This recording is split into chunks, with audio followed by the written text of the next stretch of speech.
Is everybody here is eligible to stay in, right? Yes. Yep. Okay, we have to go through a roll call again. Yep. Okay. Roll call will be Jack Piccolo, present, Nicholas Berry, absent, Denise Williams, excused, Amanda Koch, present, Jim Singler, absent, Tom Milnick, present, Janet Blue, present, Right.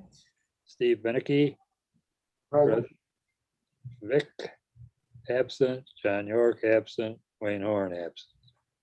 Okay, we have our quorum. All right.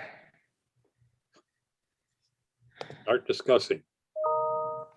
So I think somebody just got here. Nope, we're good. Okay, so we're in executive closed session to discuss the planned purchase of the building of the Smith YMCA. In a previous Will County board meeting, a non-Will County board member threw out a number that was put in the patch this weekend or yesterday of $2.1 million for purchase price. With the letter of intent that the Will County board authorized yesterday, it does not require any purchase price for the letter of intent. With the letter, and Amanda, if I skip anything, I want you to talk, please. So far, so good. Stick with it. Okay.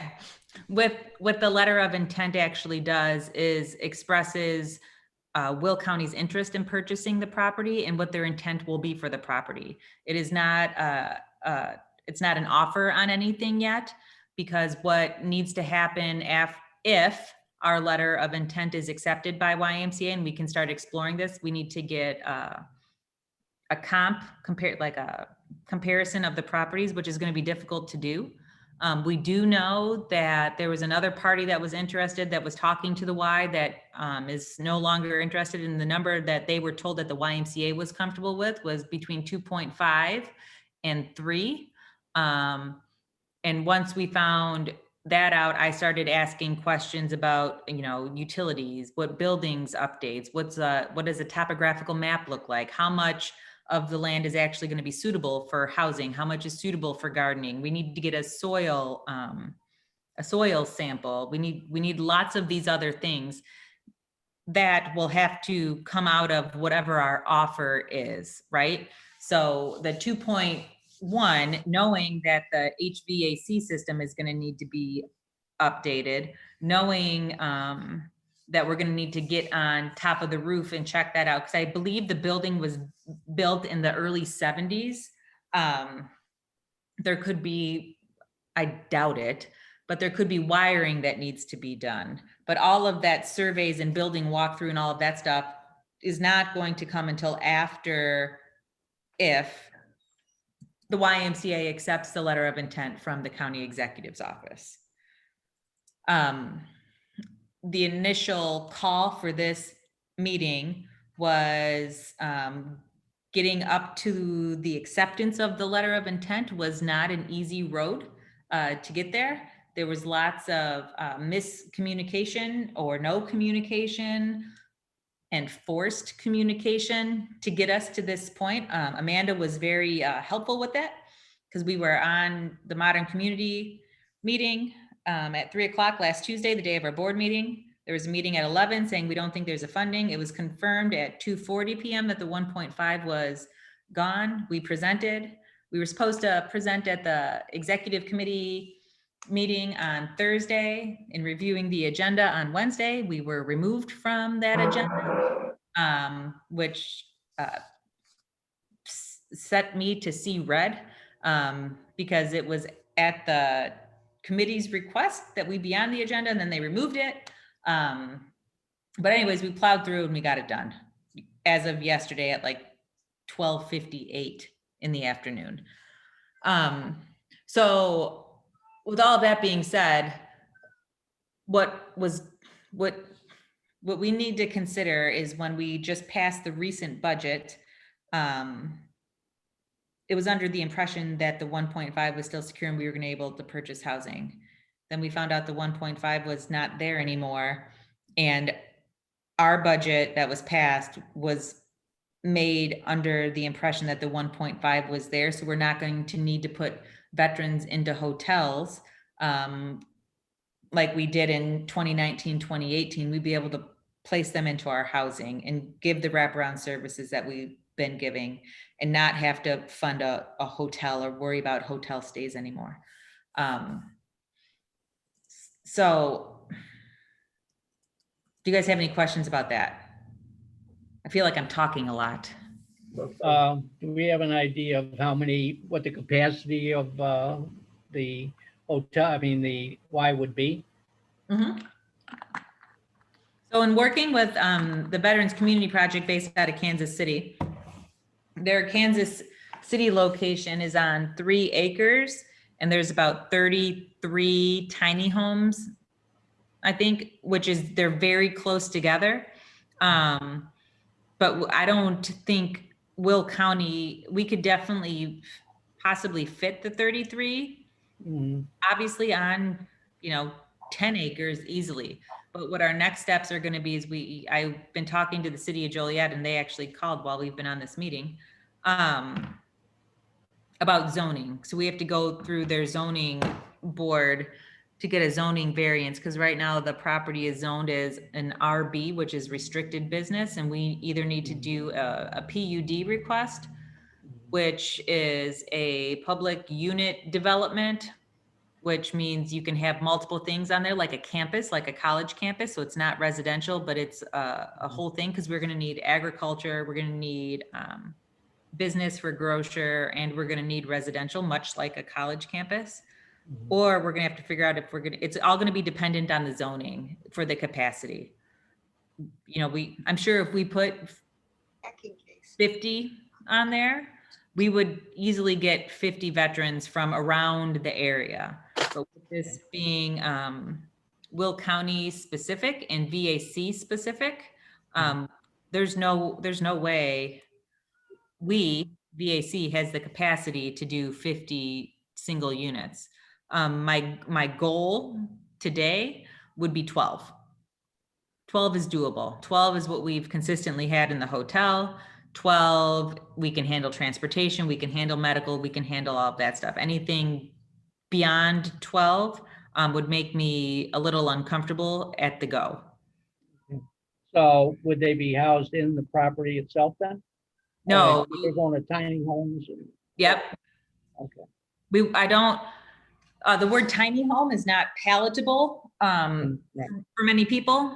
And I don't know if you guys have ever stayed in a tiny home before, but they're not very comfortable for an extended period of time. They've been shown on TV. It is on TV and they look beautiful and up to date. I stayed in one the last time I was in Savannah, and I thought it was cool for about 36 hours. And then I thought, this is ridiculous. How do people live here? This is crazy.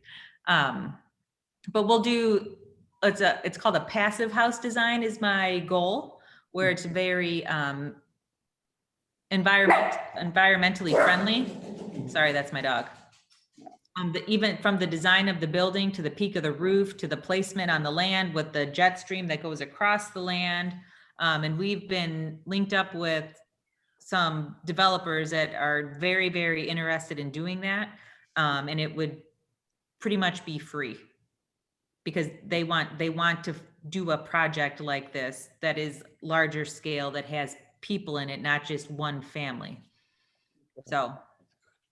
Right. So the property that was the YMCA, what would that be used for? So then that would be about wiring, that's, things like that, or the roof and things like that. So what is? Yeah. So the pool that's there would be configured into aquaponic and hydroponic gardening. 6 to 10 acres on the outside would be your traditional like dirt soil gardening. The gymnasium would be turned into a grocer, a local co-op, because in the other slideshow that I'll send you, actually I can pull it up right now. And it's even on the right slide. So this is the food. So this is the area we're talking about. This is Will County growers and Will County Farm Bureau growers and people who want to be able to sell their produce back into the market. There's state legislation that's changing right now down in Springfield that would give them that opportunity. But right now, if they were to go to try to sell, they would have to get lots of different licenses and what is health department stuff. And it ends up being not worth the effort to get there, and it's not consistent. So where these little barns are, that's where these folks can come here. And then this right here is where there's already connections to, to the market. So then these market folks, rather than doing just, pop-ups when, there's a farming, what do they call those things? Like a farmer's market. Yeah. It would be like an ongoing farmer's market. Okay. So then the veterans that are in the housing would be able to work inside the ongoing food hub and farmers market and learn about, procurement of goods, placing orders, dispersing, transportation of the goods, which is essentially like an on-the-job training to the other markets that have been moving into Will County. So they're not going to walk in like some newbie off the street when they're working at a warehouse. They'll walk in with actual experience running spreadsheets and ordering and shipping and receiving and all of that stuff too. You have a picture of that property at present? I don't know where YMCA is in Joliet or anything like that. I can look one up for you real quick.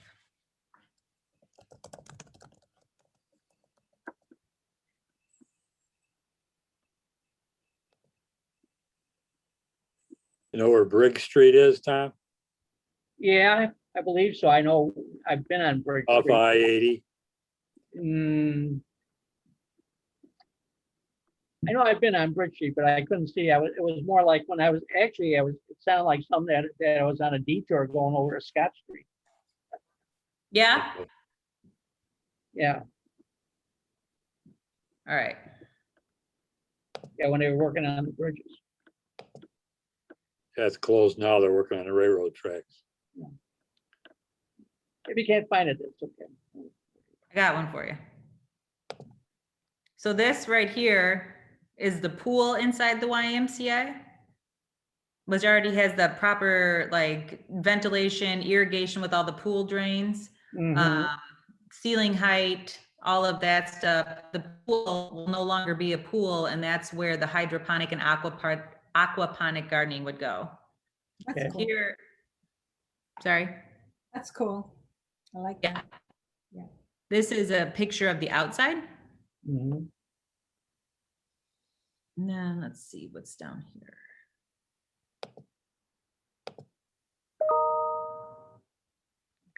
There's not a lot around it to pick up for us somewhere where you know what you would know what would be there. There's no Right. real.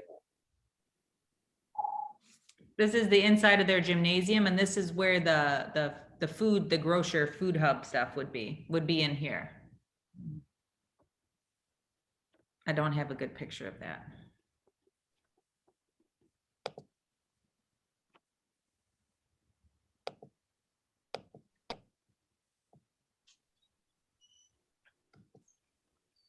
You were talking about the 2.1 million off or whatever it is that Patch put together.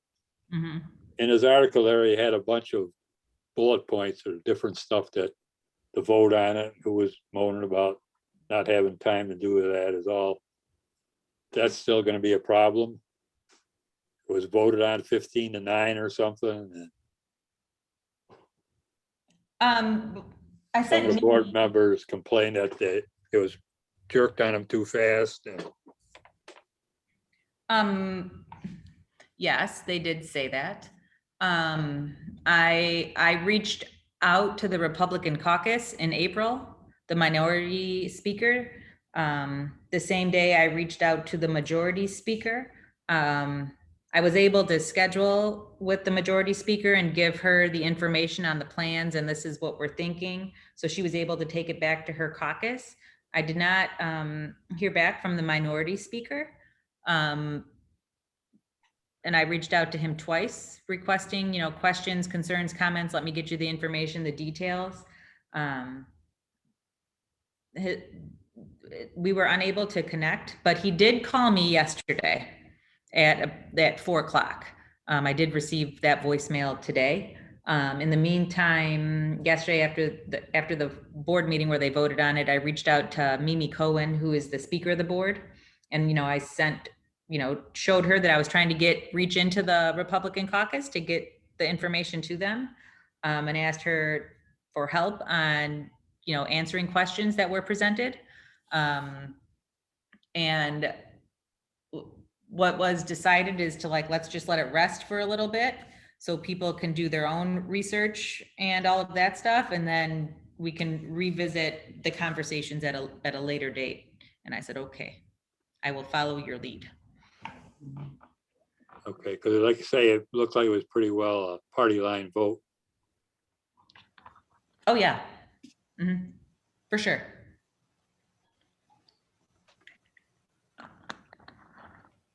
Definitely was. No surprise. Right. So when I talked to Michelle from the South Town today, because she called me yesterday in the afternoon as well. And I said to her pretty much the same thing that, I say to you guys all the time, when the tide comes in, all boats should rise. I think it is our responsibility as veterans to make sure our voices are heard and our needs are met. But when we have the opportunity to bring other voices and needs to the table, we should do so. You didn't sign up for the military just to defend people in the military. You signed up to defend and help the whole country. And I also said to her, with $1.5 million and with, our VAC's ability to make an impact, we need to be very intentional with our funding and our ability and our projects, and make sure that our intent must always include making a positive impact on the community when we have the ability to do so. If we don't have the ability to do so, like the gym that we're going to have at the old Silver Cross building, that's going to be specifically for veterans, because the equipment that we're ordering with the help of our other, our workout people partners, that equipment is specifically for functional fitness. It's not a Lifetime Fitness. It's not a YMCA. It is specifically for people that have, physical disabilities. And people without physical disabilities can use it too, but it was intentional when we ordered that stuff to make sure we can, and maybe somewhere down the road, we can, work with Easter Seals and get some of their clients partnered up with some veterans, and then let the veterans make a positive impact on individual people's lives. That's like a 5-year goal of mine. But the 2.1 that was mentioned in the Patch article came from the special executive committee meeting on Tuesday. And everybody, was like, whoa, you can't say that, but it's too late now. Not surprising that the Patch is the one that picked it up and put it out there, but what can you do? It's under the bridge. But I figured you guys would see it eventually, so that's why I brought it up. Has the county shown any interest of buying the building for other purposes, or were they interested in the building, the area? The county as a whole? Yeah. Not to my knowledge. And the city of Joliet's not really interested as a city? I do know that there was a private party that it was interested in purchasing it for development. And my guesstimate is it would not be a community resource center from this private party, but that was not confirmed. It was, Right. But right now, anybody that's going to buy it is going to need zoning. Right. Even if you wanted to buy it to put apartment buildings in there, you're not gonna still have to go through all the zoning part. Right, but it would be easier for a private company to buy it and go through, you know, from an RB zoning to whatever the next level up is for Right. business district, and ours is completely different. So we'll see how it goes. John Bay's not interested in it. Not to my knowledge. He owns all of Joliet now, and that's part of the city. He does. So our 1.5 million has disappeared. So it had a direct effect now on our budget proposal. What do we have to change? Or go back to what? So I think the next step will be, let's see if this letter of intent is accepted. I'm gonna hit the ground on Monday. I'm gonna call Caparelli back as soon as we get done here. And then I'm gonna hit the ground running on Monday and see what happened at the YMCA committee meeting. If they do not accept the county's letter of intent, and our budget proposal at the county level is June 2nd, we're probably going to need to adjust our budget to reflect hotel stays. With the eviction moratorium coming up, we've been receiving lots of calls, but also luckily, like with the eviction moratorium coming up, Will County has a ton of money for rental assistance. But we will run out of money for hotel, which means if any veteran gets evicted, they will have to go into the shelter. And reading the state statute, one thing that has remained constant in that is that no veteran that goes to the VAC is not allowed to send veterans to a homeless shelter. It's called an almshouse. So we'll need to adjust our budget to reflect for a year worth of possible hotel stays from the eviction moratorium. But nobody really, it's really hard to create a budget with hotel stuff, and we'll still go after grants too, but it's really hard to know what this eviction moratorium is going to do, or what the release of the eviction moratorium is. I don't know. Part of me thinks there'll be a lot of people that are evicted, and then the other part of me thinks, and knowing like who are most likely the people to rent and not own are your essential workers. So did they stay working the whole time? I don't know.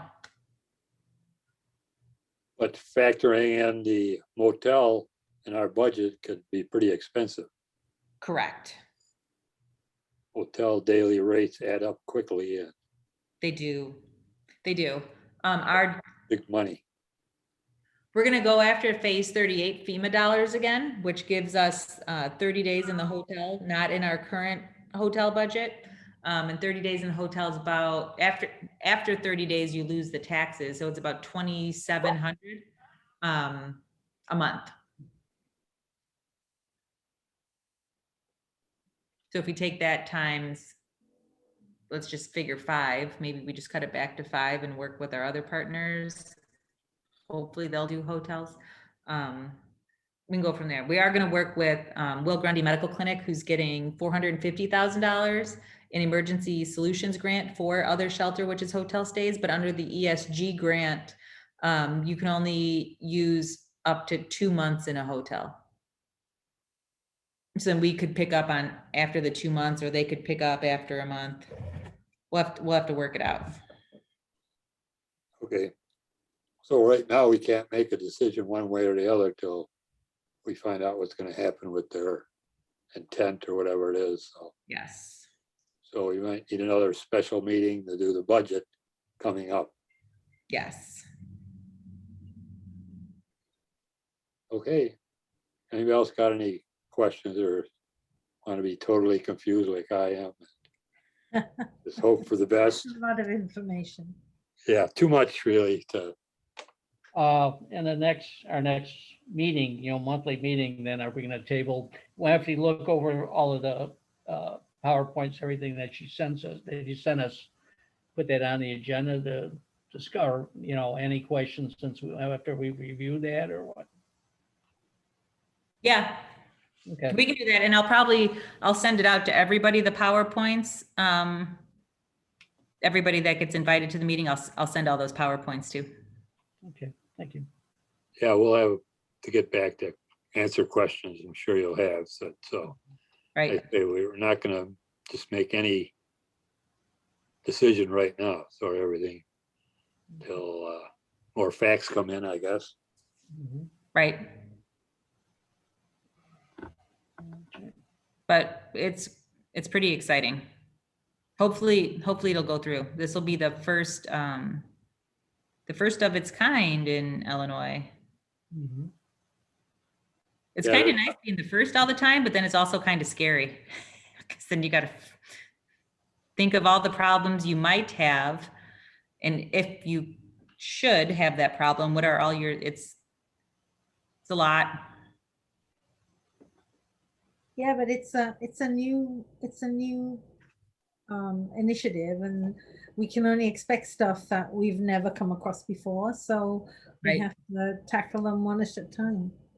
Right, Yeah, it's a whole new concept. Like say, if you get on the site of some of these tiny homes and these hub things, it's pretty exciting and interesting. They've So- done a lot already.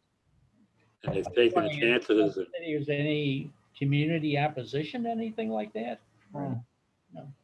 they were on a site close to town, right? Weren't they? yeah, they bought the St. Louis one was a piece of property that was like an old junkyard that nobody wanted. So they had to go through like soil samples and all of that stuff there too. In the village of Longmont, they signed an MOU, Veterans Community Project signed an MOU with the Housing Authority. And they actually have some office space in the Housing Authority. In St. Louis, the piece of property, or Kansas City, Missouri, which is whatever. In Kansas City, it was a similar thing. It was a piece of property that had been abandoned and it was signed over, and then they had to go through zoning. And the zoning, I can't remember if it was in Kansas City or I think it was in Kansas City. They did a thing called a cottage zoning. So they zoned it as like temporary cottages. It's still like residential, but it's not like you and I residential, tax-based residential. It's something different. But the good news is that if the letter of intent is accepted and if the county moves forward, and then if the county maintains ownership over it, which I would hope that they would do and let us do, then it's tax-free. Mhm. That's awesome. Yeah. I need to get off the call in a few minutes. I'm just letting you know in case we need to vote on something. Yeah. No, I think we're basically done with the closed session. We're just gonna table everything till we find out what's happening with the intent. So Yeah. we won't have to vote on anything at this meeting right now. So basically, we could make a motion to adjourn. I'll make that motion. Wait, we got to exit closed session first. Oh, yeah. Yeah, I mean, a motion to exit. Yeah. And we go back to regular, okay? Got a motion on the floor, seconded by Tom. The regular session? All in favor? Bye. Aye. All right, okay. That's done. We're back to our regular session. Yeah. And do we have anything else to discuss on that? Basically the same thing. We're gonna wait and see. Yep. Okay, Okay, sounds good. We just need a motion to adjourn. Make a motion that we adjourn. second it. Second, all in favor? All right. Bye. Aye. Thanks for getting on. Thank you. Yep. Have a good weekend. To be You too. continued. Bye. Thank you, everybody.